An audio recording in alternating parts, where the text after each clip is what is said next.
Praise the Lord. Bible Science from Hebrew. எபிரேய வேதாகமத்திலே பெரஷித், பரா, எலோஹிம் என்கிற வார்த்தை. அதிலே பெரஷித் என்கின்ற வார்த்தையினுடைய அந்த ரஷித் தொடக்கம், அது பிரபஞ்சத்தின் தொடக்கம், சிருஷ்டிப்பின் தொடக்கம் என்று அதுக்குள் இருக்கிற அறிவியலை கற்றுக்கொண்ட நாம் இரண்டாவது வார்த்தையாகிய பெரஷித் பரா என்ற வார்த்தை.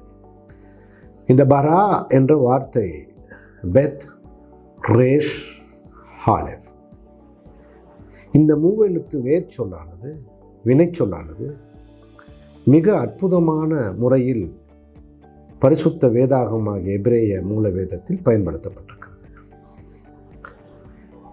இதனுடைய தமிழாக்கம் சிருஷ்டித்தார்,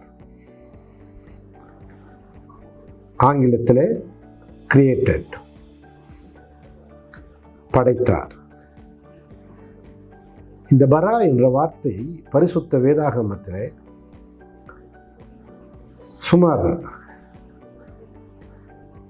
50 முறை 53 முறை இடம்பெற்றுள்ளது.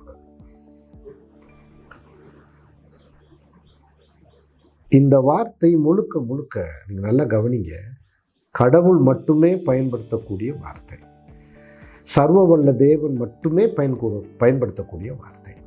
இதை எந்த காரணம் கொண்டும் எக்காரணம் கொண்டு எந்த மனிதர்களும் எந்த சூழலிலும் யாரும் பயன்படுத்தியது கிடையாது. கடவுள் மட்டுமே. அப்படி என்ன இந்த அதிசயம்? சிருஷ்டிப்பு, படைப்பு என்றால் என்ன அப்படின்னு அப்படியே ஒரு ஒரு ஒரு மேம்போக்காக இன்றைக்கு அநேகர் பரிசுத்த வேதாகமத்தை ஒரு மத புத்தகம் என்று சொல்லி கேலி செய்வதும் நையாண்டி செய்வதுமாக, விஞ்ஞானம்தான் எல்லாவற்றையும் இன்னைக்கு மிஞ்சி இருக்கிறது என்று சொல்லி எல்லாம் சொல்லுவார். அறிவியலை கடந்த, விஞ்ஞானத்தை கடந்த மெய்ஞானம் கர்த்தருடைய வார்த்தை. இந்த பரா என்பது சிருஷ்டி. என்ன பொருள்? இந்த உலகத்தில் மனிதர்கள் ஒரு பொருளை உருவாக்க, ஒன்றை உற்பத்தி செய்ய மூலப்பொருள் தேவை. ஆனால் பரா என்ற எழுத்து கடவுள் பயன்படுத்தின மூவெழுத்து வினை. இந்த எழுத்துடைய பொருள் என்னவென்றால் ஒன்றும் இல்லாமையிலிருந்து உருவாக்குதல். அதாவது அந்த நத்திங்னஸில் இருந்து உருவாக்கப்படுவது, பூஜ்ஜியத்தில் இருந்து.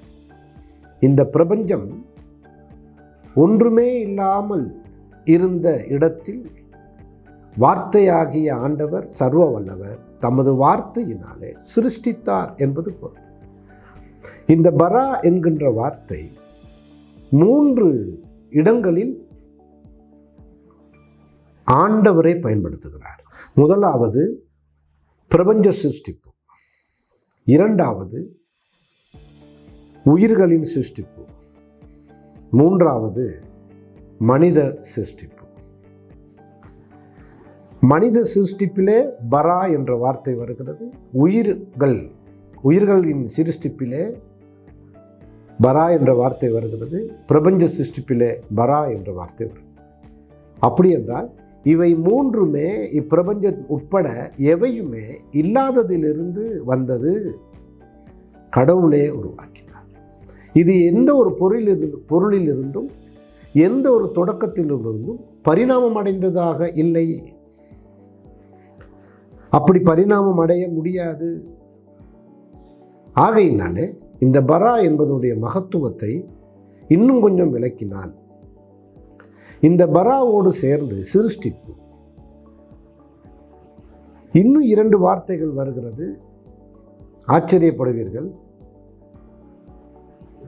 ஏசாயா 45ஆம் அதிகாரம் 18ஆம் வசனம். ஏசாயா 45:18 பரிசுத்த வேதாகமத்திலேயே ஒரே இடத்தில், அது 7ஆம் வசனமும் 7ம் 18 3 வார்த்தைகள் வரும்.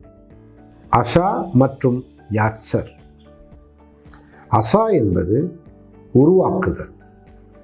இந்த எபிரேய சொல் இந்த பரா என்பது ஒன்றும் இல்லாமையிலிருந்து ஒன்றை உருவாக்குதல். ஆண்டவர் எதை நினைக்கிறாரோ அதை ஏற்படுத்துதல்.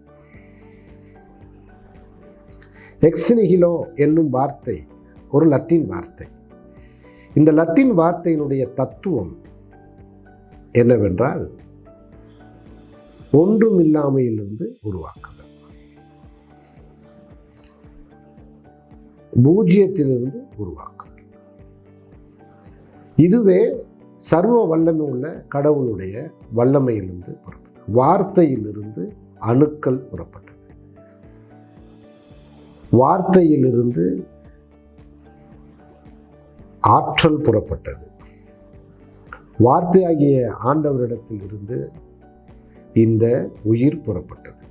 இதை சொல்வதுதான் பரா என்கின்ற வார்த்தை. கர்த்தருடைய வார்த்தைக்கு மகிமை உண்டாவதாக.